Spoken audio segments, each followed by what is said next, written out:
History Channel's hit reality television show Pawn Stars has been on the air for 10 years, and it's certainly been an eventful decade. The show has had its fair share of heartfelt moments and tense situations. Here are the most unforgettable moments in Pawn Stars history. In one of the most iconic moments from the first season, Rick, Big Hoss, and Chumlee all worked together to pull a fast one on the old man. They arranged to have his beloved 1966 Chrysler Imperial towed from the Gold and Silver's back lot to be given a full restoration. There's a twist. They do so in secret. So when the old man comes into the store asking where his car is, Rick tells his father that they finally sold the thing. Hey, Corey. What? Rick, where's my damn Imperial? Sold it. You what? I thought it was just gonna sit there and rot, so we sold it for $1,000. After the old man threatens to unleash the wrath of God, Chumlee goes even further, informing the old man that this fictional buyer was planning on turning the rare classic into a lowrider with hydraulics and a cheetah skin interior. The old man storms off after cursing at his son and grandson. A few weeks later, the car is finished, and Rick brings the old man to the back lot to reveal the gift for his 50th wedding anniversary. The old man loves his newly restored car and even calls it a work of art. Watching the old man go from furious to ecstatic makes this one of the best moments of the show's entire run. In the 6th season episode, Say It Ain't So, a customer comes into the store with a book signed by baseball player Shoeless Joe Jackson. Not only was Jackson a legendary baseball player, he was illiterate, so his signature is incredibly rare. Naturally, Rick asks for any documentation that may support the customer's story. To his surprise, the customer produces a letter of authentication, and Rick decides to buy the book on the spot for $13,000 before the customer can change his mind and sell it somewhere else. Afterwards, Rick brings in an authenticator to see if the signature is legitimate, since he hadn't heard of the authenticator who signed the customer's letter. Unfortunately, the expert reports that the signature is likely fake. Rick decides to send the book off to yet another authenticator, but is given a laundry list of reasons to be confident that the signature is a fake. All in all, Rick learns about 13,000 reasons to double-check that a rare object is actually rare. During the Season 1 episode Secret Santa, Chumlee enters the pawn shop in a jolly mood with a Santa outfit to match. Complementing his outfit is a bushy white beard and a sack full of presents. Corey quickly tells Chumlee that the role of Santa has already been taken for the day. Merry Christmas, chum. What? Chumlee comes back to work later dressed as an elf, eliciting laughs from the elder Harrisons. At the end of the day, the cast of Pawn Stars all exchange gifts as part of a Secret Santa arrangement. Everyone's gifts are small except for Rick's present to Chumlee. When he first lays eyes on the watch Rick got him, Chumlee seems completely shocked. The gesture from Rick demonstrates how close the group is and how they really do care for each other. In the first season episode Time Machines, a man brings in a flintlock pistol he had bought at a gun show. Seeing the potential for an interesting piece of history at his store, Corey calls in an expert in vintage firearms to appraise the value of the gun. The expert relays that if the gun is authentic, it could fetch a price upwards of $2,500.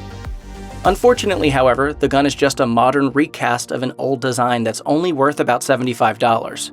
Outside the store, the customer says, "My wife was pissed when I bought this gun. Now she's really gonna kill me." Being tricked into buying something fake for a grossly inflated price is a horrible situation to find oneself in. Finding out on national television is even worse. In celebration of Halloween during the Season 4 episode Rick or Treat, the employees at the Gold and Silver decide to compete in a costume contest with a prize of $100 for the best costume. The results aren't exactly inspiring. Corey does the bare minimum, putting on a novelty headband that makes it look like someone stabbed through his skull with a knife. No one can guess that Rick has dressed up as Dr. Evil from the Austin Powers films. Chumlee is dressed up as the then teen heartthrob Justin Bieber, while the old man is dressed up as Rooster Cogburn from True Grit. The bickering all ends when Antoine, the security guard, walks up to the counter dressed as a giant baby, Binky and all. This immediately nets him the $100, with the snickering approval of the Harrisons and Chumlee.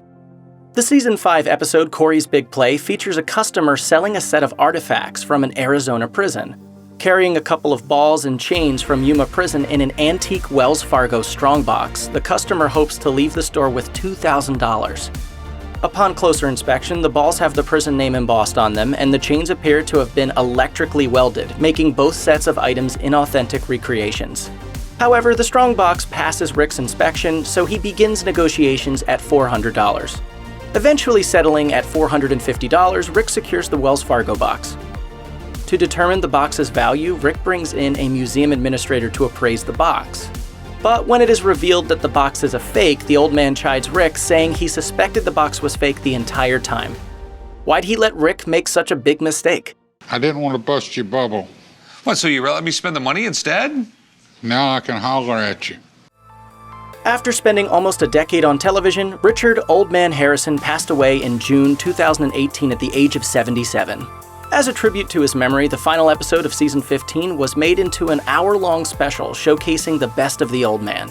In the special, Rick reminisces about his dad between clips, showing just how much the old man cared about his family, his business, and his passions. The episode is nostalgic and intimate, allowing the audience to feel included in the lives of these people they have spent the last 9 years watching.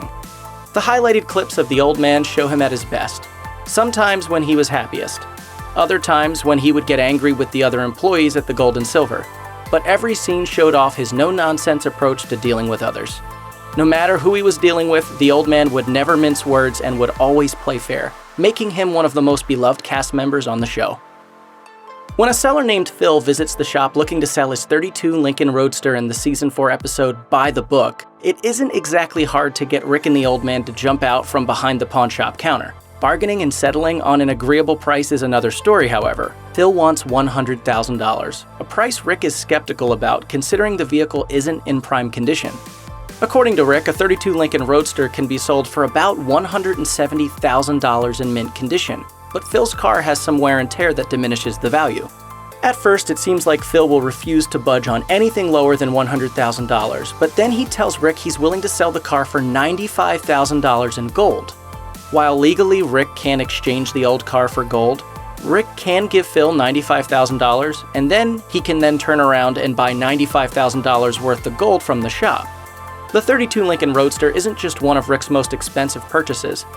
It's one of the most unique ways anyone on the show has named their price. I think I'll bury the gold somewhere where nobody can get it. Huh? In the Season 4 episode, appropriately titled Face the Music, Chumlee strikes a bargain for $1,500 with a customer over what appears to be an authentic Gibson mandolin. However, the bargain was struck before an expert could be brought in to assess the instrument. Big mistake.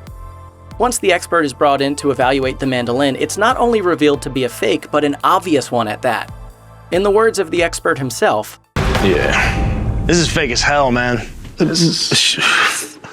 I just paid $1,500 for that. Ouch." So what exactly gave the replica away? For starters, the decal was cut out with scissors, and the G in Gibson doesn't match the official branding.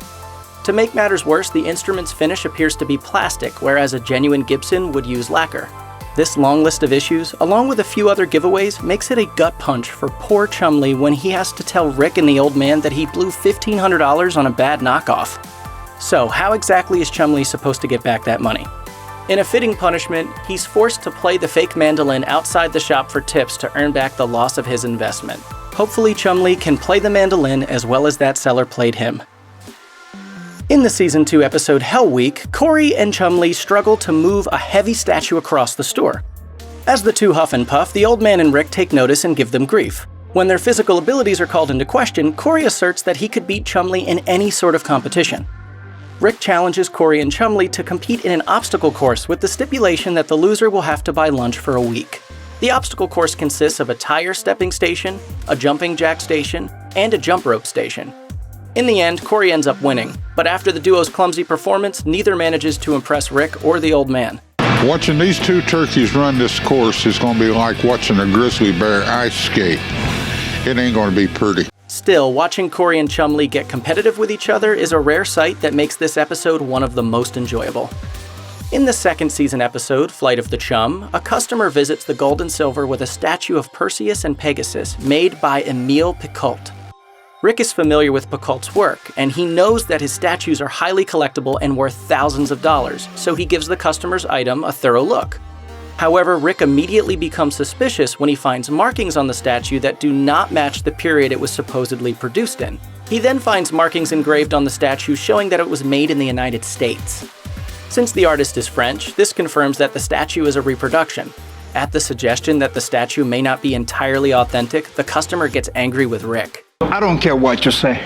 I don't care what you tell me, but I know you're full of As the tension mounts, the pawn shop's security guard Antoine begins walking toward the customer in case an intervention is needed. However, he is waved off by Rick. In the end, the old man diffuses the situation by firmly explaining that they are not interested in buying the statue, which brings the memorable interaction to a close. Check out one of our newest videos right here. Plus, even more Looper videos about your favorite shows are coming soon. Subscribe to our YouTube channel and hit the bell so you don't miss a single one.